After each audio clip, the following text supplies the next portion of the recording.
नमस्कार, मैं विवेकानंद और आप देख रहे हैं न्यूज फॉर नेशन। बिहार की बात कार्यक्रम को लेकर के हम हाजिर हैं और इस कार्यक्रम के माध्यम से आपको बताएंगे कि आज दिन भर कौन सी ऐसी खबर रही जिसे जानना आपके लिए बेहद जरूरी है। खबर की शुरुआत प्रशांत किशोर से करेंगे। वही प्रशांत किशोर जो 2 अक्टूबर 2024 को पटना में जब राजनीतिक दल के गठन का ऐलान कर रहे थे तब बड़ी बड़ी बातें कर रहे थे। कह रहे थे कि वे 2025 के चुनाव में दोनों गठबंधन यानी कि एनडीए और महागठबंधन को धूल चटा देंगे। लेकिन उसके पहले ही बिहार में जो विधानसभा की 4 सीटों पर उपचुनाव हो रहे हैं, उन्होंने कहा था कि वे इस 4 विधानसभा क्षेत्र में हो रहे उपचुनाव में भी जेडीयू बीजेपी गठबंधन, कांग्रेस आरजेडी के गठबंधन को मटियामेट करेंगे, यानी कि उनके उम्मीदवारों को हरा करके जन सुराज का परचम लहराएंगे। यह बात उन्होंने 2 अक्टूबर 2024 को कही थी और इसी अक्टूबर महीने में उनकी ऐसी भद्द पिटी, उन्होंने अपनी ऐसी दुर्गति करा ली जिसकी कल्पना उन्होंने भी नहीं की होगी। जिन 4 सीटों पर उपचुनाव हो रहे हैं उसके लिए इन्होंने कैंडिडेट का ऐलान किया। 4 में से 2 कैंडिडेट को बदलना पड़ा है, नॉमिनेशन भी नहीं हुआ और उसके पहले पार्टी की ऐसी दुर्गति हो गई कि एक उम्मीदवार जिनके नाम का ऐलान प्रशांत किशोर ने किया था, वे अयोग्य हो गए, वे चुनाव लड़ ही नहीं सकते। और दूसरे ऐसे कैंडिडेट जिन्होंने चुनाव लड़ने से ही इनकार कर दिया और प्रस्ताव दे दिया कि मेरी जगह पर दूसरे जो कैंडिडेट हैं वे चुनाव लड़ेंगे, यानी कि पहले कैंडिडेट वो अयोग्य हो गए और दूसरे जो हैं वो उन्होंने लड़ने से ही इनकार कर दिया। तो यही स्थिति है प्रशांत किशोर की पार्टी जन सुराज की। जन सुराज की तरफ से आज 4 में से 2 उम्मीदवारों के नाम का बाकायदा ऐलान किया गया। हालांकि कल ही एक नाम का ऐलान किया गया था और आज एक बार फिर से जन सुराज की तरफ से स्पष्ट किया गया है कि 4 में से हम 2 उम्मीदवार बदल रहे हैं। एक है बेलागंज सीट, बेलागंज जहां सुरेंद्र यादव जहानाबाद से सांसद बने हैं आरजेडी से, उनके इस्तीफे से सीट खाली हुई है और वहां से इन्होंने प्रोफेसर खिलाफत हुसैन को प्रशांत किशोर ने उम्मीदवार बनाया था। बाकायदा इसकी घोषणा की गई थी और तब कहा गया था कि खिलाफत हुसैन उस इलाके के बड़े नामी लोग हैं, प्रोफेसर से रिटायर्ड हैं, इनका बड़ा नाम है और उस क्षेत्र में इनकी बड़ी पहचान है। तो ऐसी स्थिति में हम लोगों ने बड़ा सोच समझ करके, सब कुछ जान समझ करके, विचार करके हमने खिलाफत हुसैन को उम्मीदवार बनाया है। लेकिन उम्मीदवारी के कुछ दिन के बाद ही, महज 3 से 4 दिन के बाद ही प्रशांत किशोर को अपना उम्मीदवार बदलना पड़ा और आज आधिकारिक तौर पर जन सुराज की तरफ से कहा गया है कि मोहम्मद अमजद जो हैं वो बेलागंज सीट से उम्मीदवार होंगे। वही मोहम्मद अमजद जब प्रशांत किशोर बेलागंज गए थे और उम्मीदवारों के नाम पर मंथन कर रहे थे, तब इन्होंने मोहम्मद अमजद के नाम पर मुहर नहीं लगाई थी। तब काफी बवेला मचा था। अमजद के समर्थकों ने प्रशांत किशोर की मौजूदगी में जम करके तोड़फोड़ किया था।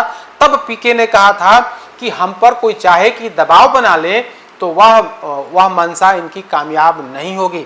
यानी कि मोहम्मद अमजद को कहीं ना कहीं यह मैसेज देने की कोशिश की थी कि आपको मैं उम्मीदवार नहीं बनाऊंगा, आप चाहे हम पर कितना भी दबाव बना लें।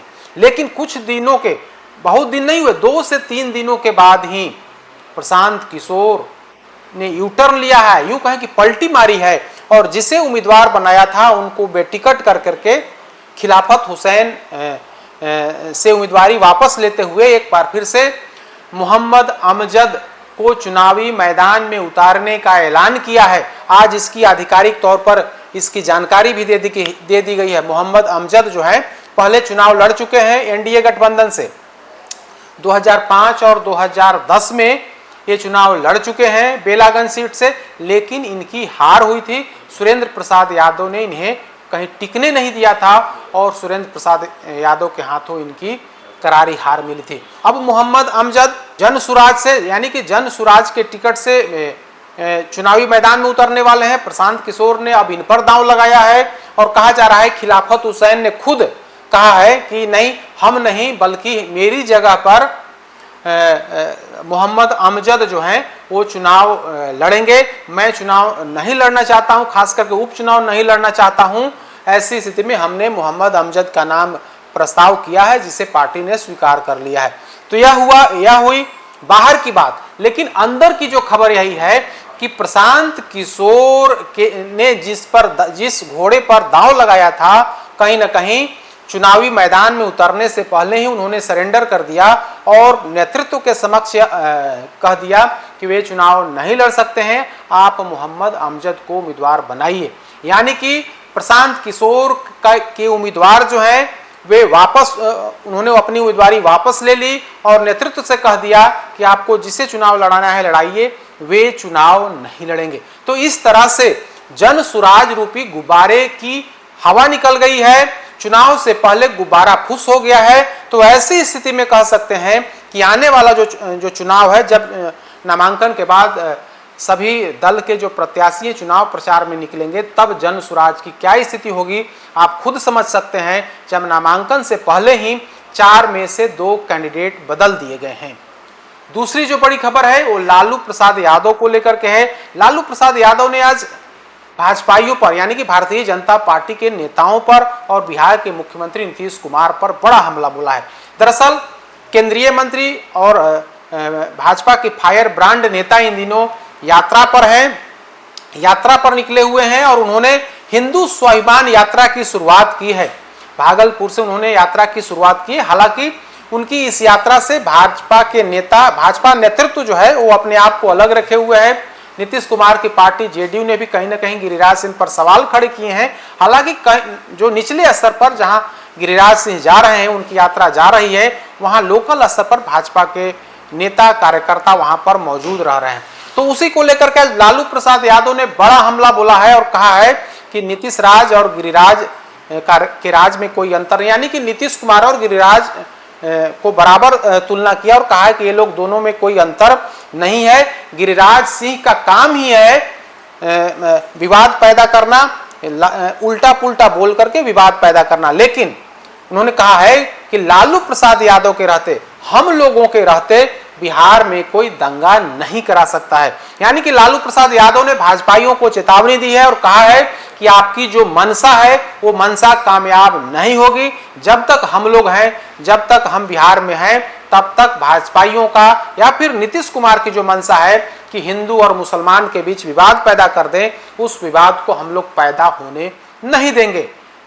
कल जिस तरह से गिरिराज सिंह की यात्रा के दौरान जो अररिया के सांसद हैं प्रदीप सिंह, उन्होंने कहा था कि अररिया में रहना है तो हिंदू हिंदू कहना होगा। इसको लेकर के भी कल तेजस्वी यादव ने हमला बोला था और आज लालू प्रसाद यादव ने हमला बोला था और कहा था कि ये लोग विवाद पैदा करना चाहते हैं, लेकिन इनकी मंशा कभी भी कामयाब नहीं होगी।